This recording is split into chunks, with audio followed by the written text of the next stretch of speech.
ए दुर्गा, काय हो? अगं लय दिवस झाले ग, भरली वांगी खाली नाही, आज जशी बनवती तशी. त्यात काय मग, आताच करते भरली वांगी. हो कर. हो करते. भरली वांगी करण्यासाठी गॅसवर कढई ठेवली, त्यामध्ये शेंगदाणे टाकून भाजून घ्यायचे. शेंगदाणे भाजत आले की तीळ टाकून तेही चांगले भाजायचे. नंतर यामध्ये खोबऱ्याचा खीस टाकायचा, तेही चांगलं भाजून घ्यायचंय बघा अशा प्रकारे.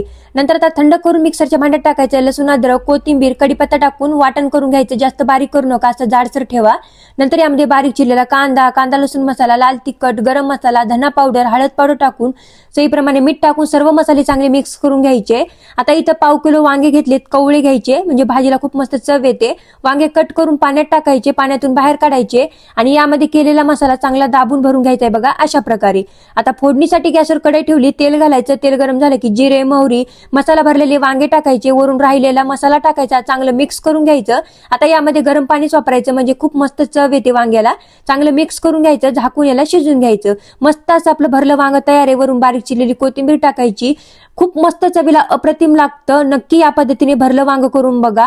एका भाकरीऐवजी तुम्ही 2 भाकरी खाल. व्हिडिओ आवडल्यास एक लाईक करायला अजिबात विसरू नका. धन्यवाद.